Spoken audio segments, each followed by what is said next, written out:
Hello दोस्तों, welcome to PIT teacher classes. कैसे हो आप सभी? उम्मीद करता हूँ अच्छे होंगे, पढ़ाई कर रहे होंगे। चलिए शुरू करते हैं आज का सेशन। आज के सेशन को शुरू करने से पहले थोड़ा कम ही पढ़ाऊंगा, लेकिन कुछ अहम बातें हो जाएं। कल का बीपीएससी टीआरई 3.0 का रिजल्ट आया। उस रिजल्ट में जितने लोग सफल हुए हैं उनको बहुत बहुत बधाई, तहे दिल से बधाई, और भगवान करे वो और आगे बढ़े। लेकिन उनके साथ तो सभी कोचिंग वाले, जो भी फैमिली के लोग हैं, सभी लोग उनके साथ खड़े हैं। लेकिन वो भाई बंधु मेरे जो इस खेल में, या कहा जाए कि ज़िंदगी के इस अहम खेल में उनको हार मिली है, उनके साथ ये आपका बड़ा भाई समझिए, छोटा भाई समझिए, चाहे गुरु समझिए, चाहे जो भी समझना है, चाहे फ्रेंड समझिए, आपका ये भाई, आपके जो भी इस खेल में जिन्होंने शिकस्त खाई है, उनके साथ मैं खड़ा हूँ। मेरा पूरा सपोर्ट उनको रहेगा। और कल इसी आगामी भर्तियों पे चर्चा के लिए, आगामी भर्तियों की चर्चा के लिए मैं आप लोगों से लाइव आऊँगा। ठीक है, 4 PM पे आप लोगों से लाइव आऊँगा। शाम को 4 बजे आप लोगों के सामने उपस्थित होऊंगा और वहाँ पर आप लोगों से चर्चा होगी। और अगर मैं बहुत कहूँ तो 4 PM नहीं रखते हैं, ऐसा करते हैं इसको शाम को लगभग सभी लोग, मैं उम्मीद करता हूँ कि लगभग 8 बजे, 8 PM पे, ठीक है, 8 PM पे मैं आप लोगों के सामने लाइव आऊँगा। ठीक है, आप लोगों से बात होगी मेरी, और आगामी भर्तियों पे चर्चा होगी। आगामी भर्तियों पे क्या करना है, क्या नहीं करना है, इस पे चर्चा होगी। और मेरे भाई और मेरे बंधु जो नहीं सफल हो पाए हैं, वो जरा सा भी, कहते हैं ना कि जरा सा भी अपने आप को नुकसान पहुंचाने की कोशिश मत करिएगा। ये लड़ाई है, ये जीवन का एक पड़ाव है। ठीक है, इस पड़ाव में हारे हैं। ठीक है, हार जीत लगी रहती है। ठीक है, थकना मना है यहाँ पे, मेरे यहाँ पे थकना मना है। और मैं आपके साथ खड़ा हूँ, और हम लोग फिर खड़े होंगे। अगर टीआरई 4.0 आ रहा है, टीआरई 4.0 आ रहा है, हम लोग फिर लड़ेंगे, और फिर लड़ेंगे, और इस बार पूरा जोर लगा के लड़ेंगे। भर्ती आती है, मैं उसमें भी आपके साथ लड़ूंगा। साइंस लेकर आऊँगा। ठीक है, एनसीईआरटी एससीईआरटी पूरा लेकर आऊँगा। खाली टीआरई 4.0 आने दीजिए, और फ्री लेकर आऊँगा। फ्री आपको साइंस पूरा, एसएसटी जो है, साइंस है, एसएसटी है, पूरा आपको ईवीएस में फ्री पढ़ाऊँगा। बस मुझसे जुड़िए, मेरे साथ रहिए, मैं फ्री पढ़ाऊँगा। और कल 8 PM पे मैं लाइव आऊँगा, आपसे बात होगी, फिर उस पर चर्चा करेंगे। और प्लीज़ सभी से रिक्वेस्ट है कि कोई ऐसा कदम मत उठाइएगा, ये जीवन की लास्ट लड़ाई नहीं है। क्योंकि आपके लिए ये याद रखिए कि कुछ अगर कहीं हार हुई है तो याद रखिए कुछ बेहतर होने वाला है। अगर आप मेहनती हैं तो, आपने मेहनत की है तो, आपने लड़ाई लड़ी है तो, अगर आपने लड़ाई लड़ी है तो आपके साथ कुछ बेहतर होने वाला है। अगर आपको हार मिली है तो निराश मत होइएगा। एकदम निराश होने के लिए एकदम आप नहीं, यहाँ मना है निराश होना। आपको सिर्फ ये मान के चलना है कि इससे बेहतर मेरे साथ होने वाला है कुछ। ठीक है, इससे बेहतर मेरे साथ होने वाला है कुछ, हम लोग कुछ बेहतर करके जाएंगे। इस वजह से एकदम निराश होने की ज़रूरत नहीं है। ठीक है, इसी चीज़ पर 2 लाइनें बोल रहा हूँ, और इसको कल मैं फिर दोहराऊंगा। लेकिन आज सुन लीजिए कि खुश रहकर, ठीक है, खुश रहकर, ठीक है, खुश रहकर गुजारो तो मस्त है ज़िंदगी। सुनिएगा ध्यान से, खुश रहकर गुजारो तो मस्त है ज़िंदगी, दुखी रहकर गुजारो तो त्रस्त है ज़िंदगी। खुश रहकर गुजारो तो मस्त है ज़िंदगी, खुशी रहकर गुजारो तो त्रस्त है ज़िंदगी। तुलना, ठीक है, तुलना में गुजारो, तुलना में गुजारो तो पस्त है ज़िंदगी। अगर आप तुलना करेंगे कि अरे उसका तो हो गया, मेरा नहीं हुआ, आपका भी होगा यार, क्यों घबराते हो, आपका भी होगा, नंबर आपका भी आने वाला है। ठीक है, क्या कहा कि तुलना करके गुजारो तो पस्त है ज़िंदगी। ठीक है, इंतज़ार में गुजारो, इंतज़ार में गुजारो तो सुस्त है ज़िंदगी, इंतज़ार में गुजारो तो सुस्त है ज़िंदगी। किसी के इंतज़ार में मत गुजारिए, सबका नंबर आएगा। मेहनती हो, मैं उनके लिए कह रहा हूँ जिन्होंने मेहनत किया था लेकिन सफलता नहीं मिली है। तो मेहनत किया है तो घबराइएगा नहीं, इंतज़ार मत करिए, फिर लग जाइए। ठीक है, कि इस बार फोड़ के जाना है। तो क्या कह रहा हूँ, ध्यान से सुनिएगा, सुस्ती में गुजारो, ठीक है, या इंतज़ार में गुजारो ज़िंदगी तो सुस्त है, ठीक है ज़िंदगी। इंतज़ार में गुजारो तो सुस्त है ज़िंदगी, सीखने में गुजारो तो किताब है ज़िंदगी। सीखने में गुजारो तो किताब है ज़िंदगी, दिखावे में गुजारो, दिखावा कर रहे हैं लोग, बहुत लोग दिखावा करते हैं, ठीक है। दिखावे में गुजारो तो बर्बाद है ज़िंदगी, नहीं करना है दिखावा, ठीक है। जैसे हो बेहतर हो, आप ये याद रखिएगा, जैसे हो बेहतर हो। मिलती है एक बार, मिलती है एक बार तो प्यार से बिताओ ज़िंदगी। मिलती है एक बार तो प्यार से बिताओ ज़िंदगी। जन्म तो रोज़ होते नहीं हैं, ठीक है, जन्म तो रोज़ होते नहीं हैं, ठीक है। तो यादगार बनाओ ज़िंदगी। तो भाई याद रखिएगा, लड़ाई अभी बाकी है, आपका वक्त आना बाकी है, बस खड़े रहना, लड़ाई आप भी जीतोगे। याद रखना, यहाँ पर नंबर लगने वाला है, ठीक है। लड़ाई आप भी जीतोगे, यहाँ पर नंबर लगने वाला है। जो मेरे भाई हारे हैं उनके साथ ये भाई खड़ा है, तैयार रहना, लड़ाई लड़ेंगे हम लोग, ठीक है। और 8 PM पर मिलने वाले हैं। ज़्यादा से ज़्यादा लोगों तक शेयर करिएगा। वो जो बच्चे जो हारे हुए हैं, जिन्होंने इस बार सफलता नहीं मिली है, वो प्लीज़ ज़्यादा से ज़्यादा लोगों तक, उन बच्चों तक पहुँचाइए जिनको निराशा मिली है। उन्हें हारने नहीं देना है, ठीक है, उनके साथ खड़े रहना है। आज उनके साथ तो हर कोचिंग वाले खड़े होंगे जिन्होंने जीत हासिल की है, बहुत अच्छी बात है। मैं भी कह रहा हूँ बहुत बधाई उनको, वो अपने जीवन में और आगे जाएं। लेकिन जो हारे हैं उनको समझने समझाने, उनके साथ खड़े होने का समय आया है, ठीक है। ऐसे लोग बहुत कम मिलते हैं, तो मैं उन हारे लोगों के साथ खड़ा हूँ, ठीक है, और खड़ा रहूँगा जब तक उनको जिता नहीं लूँगा। और जिस दिन आपको जिता लिया उस दिन से आप अपने रास्ते हो जाएंगे। मैं फिर उन्हीं हारे हुए लोगों के बीच में आके खड़ा हूँगा जो हारे हैं उनको जिताने के लिए, ठीक है। तो याद रखिएगा, मैं तैयार हूँ आपके साथ, आप भी तैयार रहिए और निराश नहीं होना है जीवन से, ठीक है। कोई बात नहीं है, सब छोड़ के जा रहे हैं, जाने दीजिए। मैं अपने में ही, खुद में ही बहुत बड़ा काफ़ी हूँ। मैं अकेला हूँ, सबके लिए काफ़ी हूँ, ये इंतज़ार करिएगा और ये सोच कर चलिएगा। जीवन बहुत बड़ा है, ये छोटी सी लड़ाई है, लड़ेंगे, दोबारा दोबारा लड़ेंगे और जीत कर दिखाएंगे।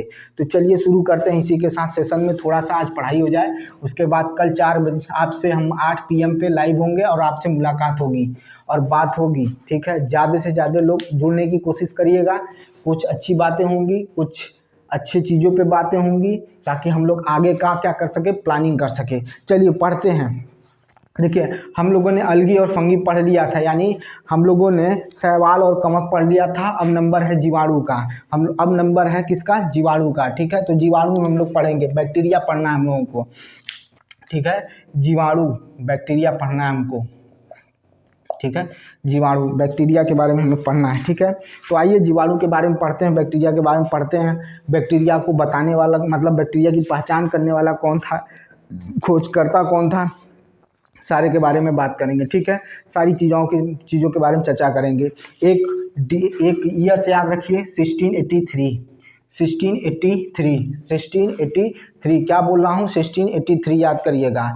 ल्यूवेन हॉक को याद करिएगा, ठीक है। यही वो बंदा था, ल्यूवेन हॉक ही वो बंदा था जिसने क्या किया था, इसकी खोज की थी, ठीक है। ल्यूवेनहॉक ने 1683 में क्या किया था, 1683 में जीवाणु यानी बैक्टीरिया की खोज की थी। किसने किया था, ल्यूवेनहॉक ने किया था। पूरा नाम क्या है, तो एंटोनिवन ल्यूवेनहॉक है, एंटोनिवन ल्यूवेनहॉक है, एंटोनिवन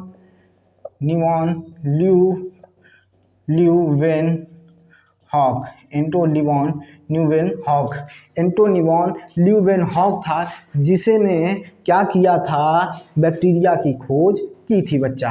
बैक्टीरिया की खोज एंटोनिवन ल्यूवेनहॉक ने 1683 में बैक्टीरिया की खोज की थी।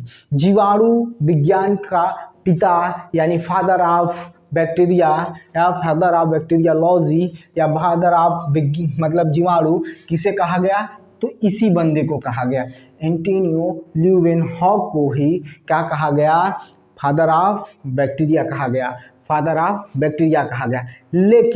लेकिन इसे जीवाणु नाम देने वाला बैक्टीरिया नाम देने वाला बंदा कौन था? तो एहरेनबर्ग था। कौन था? एहरेनबर्ग जो था उसने क्या किया था? बैक्टीरिया नाम दिया था। क्या नाम दिया था? किसने दिया था? एहरेनबर्ग। कौन था? तो एहरेनबर्ग ये बंदा था, इसी ने इसे बैक्टीरिया कहा था। इसी ने इसे बैक्टीरिया कहा था। इसी ने इसे बैक्टीरिया कहा था। ठीक है, क्लियर है? क्लियर है। चले बात आगे आगे आगे बात करें तो 1843 से लेकर 1910 तक, 1843 से लेकर 1910 के बीच में, 1910 के बीच में, ठीक है, कालरा और तपेदिक के जो जीवाणु हैं उसकी खोज करने वाला जो वैज्ञानिक था वो रॉबर्ट कोच था। कौन था? रॉबर्ट कोच था। कब खोज किया था? तो 1843 से 1910 के बीच में रॉबर्ट ठीक है, रॉबर्ट कोच ने क्या किया था? किसकी खोज की थी? कॉलरा और तपेदिक के जो बैक्टीरिया हैं, जीवाणु हैं, उसकी खोज किसने की थी? तो रॉबर्ट कोच ने की थी। किसने की थी? रॉबर्ट कोच ने की थी। किसने की थी? रॉबर्ट कोच ने की थी। ठीक है, क्लियर है? बात समझ में आई? आगे चलें, कुछ और बात करें तो सुनिए, ध्यान से सुनिएगा, चीज़ें समझिएगा, फिर आगे बढ़ते हैं। फिर से सुनिएगा। 1812 की बात कर रहा हूँ। 1812 से लेकर 1892 के बीच में, 1812 से लेकर 1892 के बीच में, ठीक है, रेबीज का टीका और पाश्चराइजेशन की खोज किसने की थी? तो लुईस पाश्चर ने की थी। किसने की थी? लुईस पाश्चर ने की थी। ठीक है, रेबीज के टीके की और पाश्चराइजेशन की खोज किसने की थी? तो लुईस पाश्चर ने की थी। क्लियर है? समझ में आई बात? अब बात करते हैं इसके आकार पर, कितने प्रकार के होते हैं उस पर चर्चा करते हैं। तो अगर आकृति के आधार पर हम देखें, आकृति के आधार पर बैक्टीरिया को देखें तो बैक्टीरिया को कई तरह में, कई भी भागों में क्या किया गया है? कई भागों में बांटा गया है। पहला है बैसिलस, जिसे छड़ाकार कहा जाता है। क्या कहा जाता है? छड़ाकार कहा जाता है। बैसिलस जिसे क्या कहा जाता है? छड़ाकार कहा जाता है। उसके बाद कोकस आता है जिसे गोलाकार कहा जाता है। फिर एक कॉमा के आकार का होता है, जो ये आप लगाते हो ना, ये लगाते हो कॉमा, ये कॉमा के भी आकार का आता है। ठीक है, कॉमा शेप्ड में भी आता है, उसको विब्रियो भी कहा जाता है। क्या कहा जाता है? विब्रियो भी कहा जाता है। फिर सर्पिलाकार आता है। ठीक है, इससे स्पाइरलम कहा जाता है। ठीक है, सर्पिलाकार यानी स्पाइरलम होता है, यानी स्प्रिंग जो इस तरह से आप बनाते हो, ऐसे ऐसे करके, वो इस तरह का भी आता है। कौन आता है? बैक्टीरिया आता है। ठीक है, बैक्टीरिया आता है। ठीक है, क्या आता है? बैक्टीरिया आता है। इतनी बात क्लियर हो गई। अगर हम इसको लिख लें तो हमारा चीज़ें कुछ तो कॉन्सेप्ट क्लियर हो जाएंगे और कुछ क्या हो जाएंगे? आपके नोट्स बन जाएंगे। तो चलिए लिखते हैं, इसके बारे में चर्चा कर लेते हैं। चलिए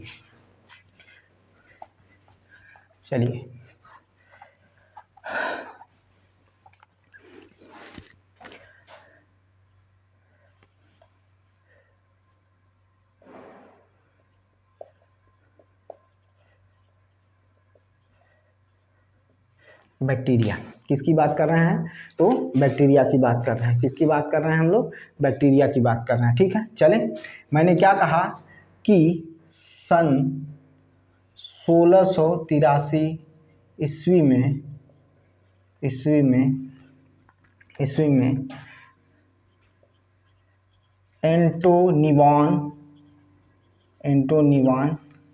एंटोनिवान ल्यूवेनहॉक ने जीवाणु की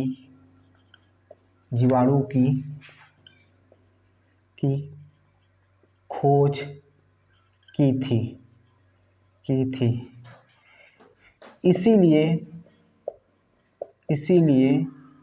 इसीलिए फादर ऑफ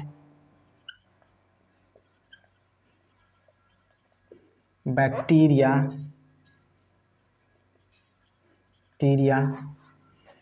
इन्हें कहा गया। कहा गया है, इन्हें कहा गया।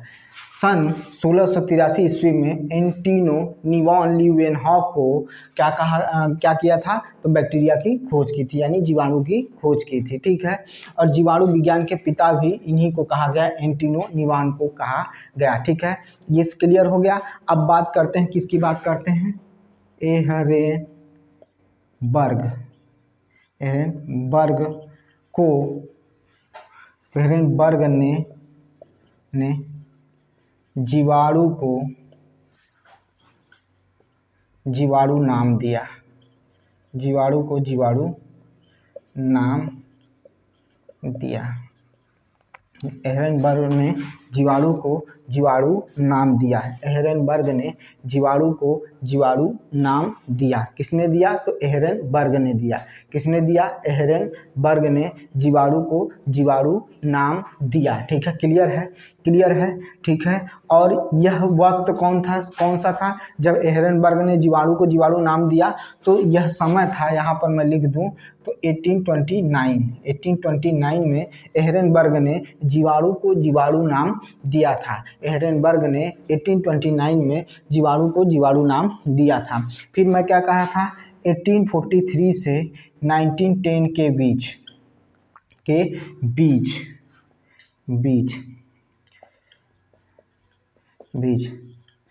रॉबर्ट कोच ने कॉलेरा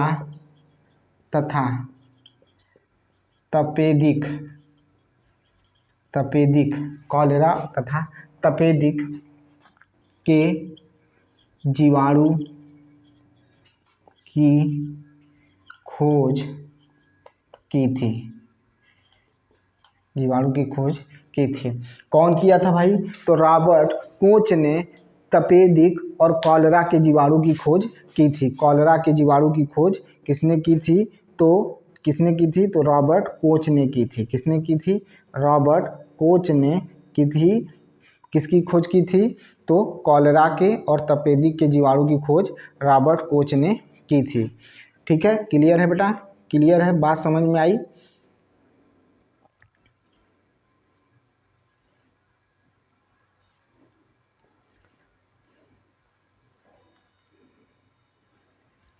ठीक है, चलिए अब आगे चलते हैं।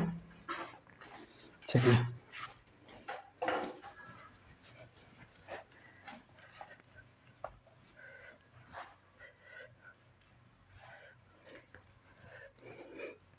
इसमें और चलते हैं। अभी इसे मत समझिएगा, अभी मैं बेस कुछ बता रहा हूँ, अभी मैं आपको बेस किया हूँ, ठीक है। इसके बाद और क्लियर करूँगा, और चीज़ें इसमें पढ़ाऊँगा मैं आपको, ठीक है। और भी चीज़ें मैं आपको पढ़ाऊँगा, इसलिए परेशान होने की ज़रूरत नहीं है। 1812 से 1892 के बीच में, 1812 से 1892 के बीच में, 1812 से 1892 के बीच में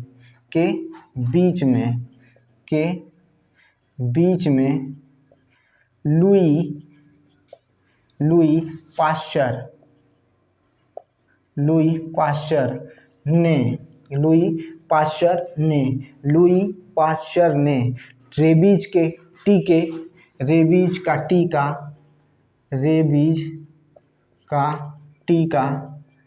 रेबीज का टीका और पाश्चुराइजेशन, किसकी बात कर रहा हूँ, तो पाश्चुराइजेशन, ठीक है।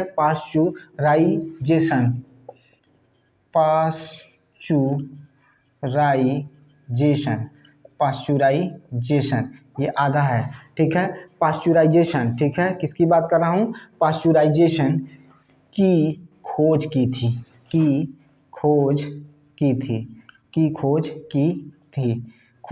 थी, ठीक है। लुई पाश्चर ने पाश्चुराइजेशन और रेबीज के टीके की खोज की थी, ठीक है।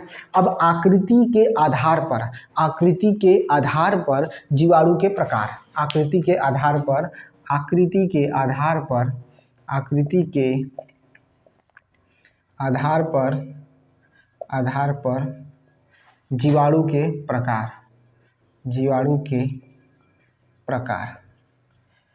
के प्रकार, आकृति के आधार पर जीवाणु के प्रकार। पहला पहला पहला पढ़ने चल रहे हैं, छड़ाकार, छड़ाकार, छड़ाकार, बैसिलस, ठीक है, छड़ाकार यानी बैसिलस। किसकी बात कर रहा हूँ?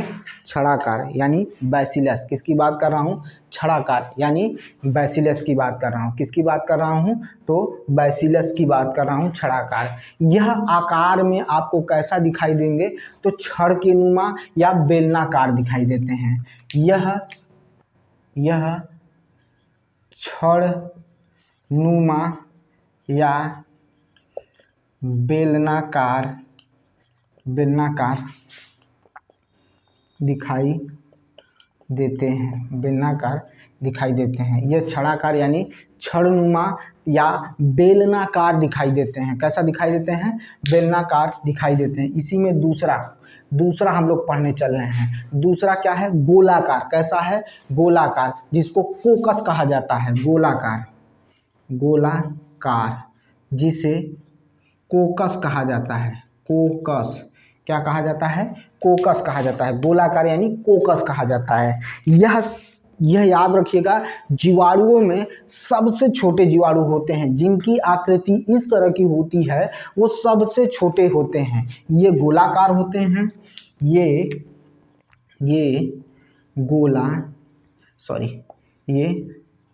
गोलाकार होते हैं, गोलाकार होते हैं तथा सबसे छोटे होते हैं। जीवाणुओं में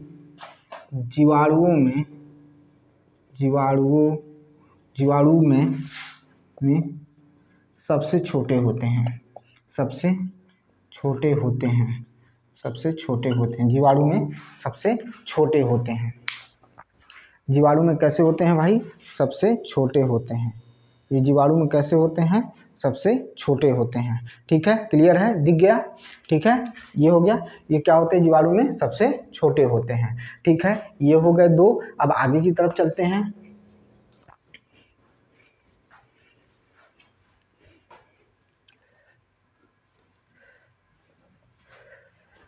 अब आगे की तरफ चलते हैं।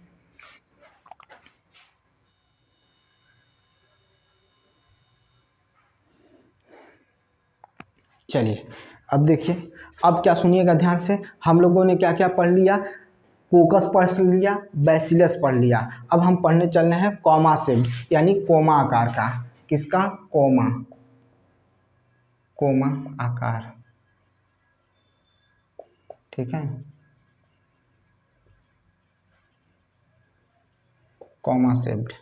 ठीक है, ये किस तरह के दिखते हैं? कॉमा के शेप के दिखाई देते हैं, और इन्हीं को विब्रियो भी कहा जाता है। क्या कहा जाता है? विब्रियो कहा जाता है। ठीक है, जो कॉमा चिन्ह होता है, ऐसे अगर हम लिख लें तो ये हो गया आपका, ये कॉमा के आकार का होता है। ठीक है, होता है कॉमा के आकार का होता है। ठीक है, ठीक है, क्लियर है? कॉमा के आकार का होता है। ठीक है, अब पढ़ेंगे सर्पिलाकार। क्या पढ़ेंगे हम लोग? सर्पिलाकार पढ़ेंगे। सर्पिलाकार पढ़ेंगे। ठीक है, इसको क्या कहा जाता है? तो इसे कहा जाता है स्पाइरलम। क्या कहा जाता है? स्पाइरलम कहा जाता है। ठीक है, क्या कहा जाता है? स्पाइरिलम। ठीक है, स्पाइरिलम कहा जाता है, स्पाइरिलम कहा जाता है। ठीक है, क्लियर है? स्पाइरिलम होता है। अब ये क्या होती है? स्प्रिंग देखे हैं? स्प्रिंग की तरह होते हैं। कैसे होते हैं? स्प्रिंग की तरह होते हैं, स्क्रू की तरह होते हैं। स्प्रिंग या स्क्रू की तरह होते हैं, या स्क्रू की तरह होते हैं, स्क्रू की तरह होते हैं। स्प्रिंग या स्क्रू की तरह होते हैं। किसे होते हैं? स्प्रिंग या स्क्रू की तरह होते हैं। ठीक है, अब थोड़ा बात कर लेते हैं, लुईस पाश्चर ने कौन सा दिया था? पाश्चराइजेशन मेथड दिया था।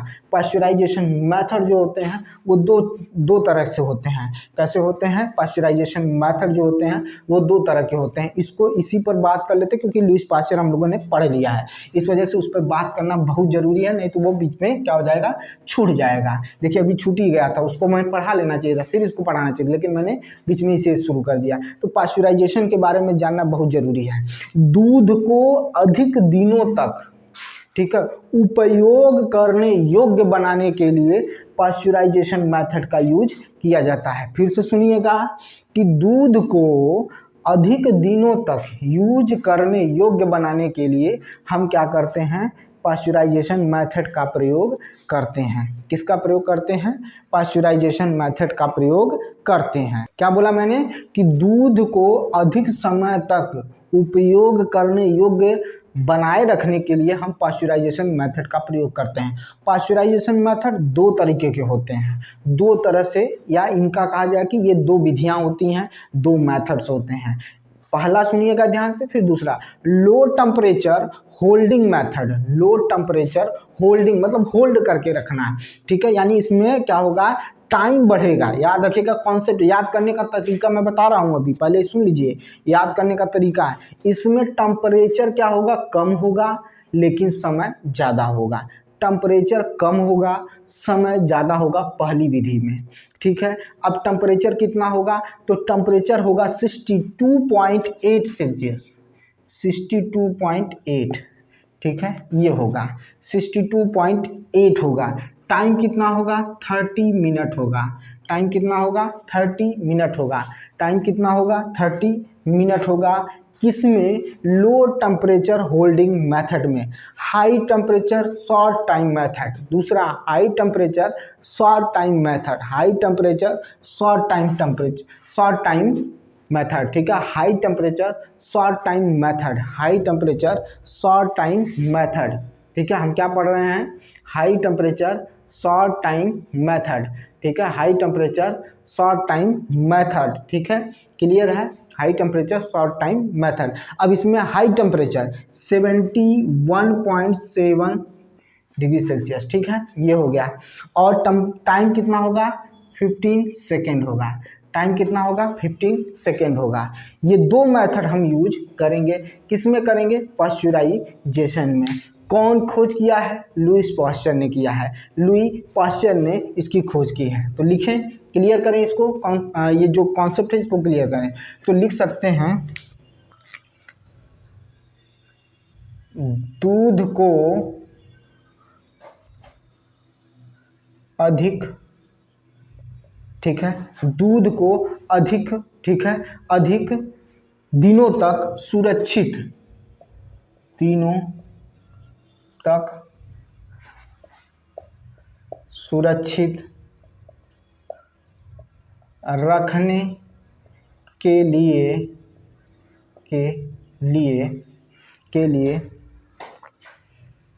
पाश्चुराइजेशन की दो विधियों का उपयोग करते हैं, दो विधियों का उपयोग करते हैं, ठीक है, दो विधियों का उपयोग करते हैं। क्लियर है बाबा, समझ में आई बात, समझ में आई बात। पाश्चुराइजेशन, PASTUERIJATION, पाश्चुराइजेशन मेथड की दो विधियों का उपयोग करते हैं। पहला लो temperature holding method, low temperature, ठीक है, सॉरी, लो टेम्परेचर, ठीक है, लो टेम्परेचर होल्डिंग मेथड, लो टेम्परेचर होल्डिंग मेथड, ठीक है, लो टेम्परेचर होल्डिंग मेथड, ठीक है, लो टेम्परेचर होल्डिंग मेथड, लो टेम्परेचर होल्डिंग मेथड, ठीक है, लो टेम्परेचर होल्डिंग मेथड, लो टेम्परेचर होल्डिंग मेथड, ठीक है, ठीक है, लो टेम्परेचर होल्डिंग मेथड। यहाँ पर टेम्परेचर कितना होना चाहिए, यहाँ पर टेम्परेचर रहेगा 62.8, ठीक है। टाइम कितना होना चाहिए, टाइम कितना होना चाहिए, 30 मिनट होना चाहिए। कितना होना चाहिए, 30 मिनट होना चाहिए। दूसरा मैंने बताया high temperature short time method, high temperature, ठीक है, ठीक है, हाई टेम्परेचर, ठीक है,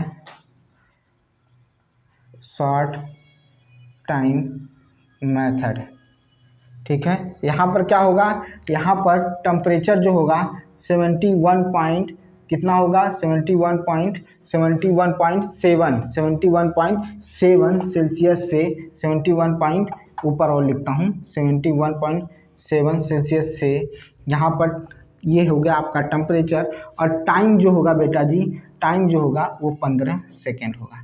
कितना होगा 15 सेकेंड होगा, ये याद रखिएगा। इसमें 62.8 और टाइम 30 मिनट लगेगा। इतने देर तक हमको उसको गर्म करना है और इतने टेम्परेचर पे करना है और यहाँ पर टेम्परेचर इतना रहेगा और 15 सेकेंड तक दूध को क्या करना है, गर्म करना है। ठीक है, इसे LTH भी कहा जाता है और इसे HTSM कहा जाता है। याद रखिएगा, ये चीज़ आपका याद रखिएगा। ये हमारा आज का इतना ही हम लोग क्या करेंगे, कवर करेंगे। इतनी ही चीज़ों को क्या करेंगे, समझेंगे। ठीक है, इतनी ही चीज़ों को समझेंगे। थोड़ा सा बोर्ड स्क्रीन क्या हुआ है, गड़बड़ हुआ है, उसको कल सेटिंग बैठा लेंगे। लेकिन याद रखिएगा, हम लोग लाइव होंगे 8 बजे शाम को, हम लोग जरूर लाइव होंगे और उस पर चर्चा करेंगे।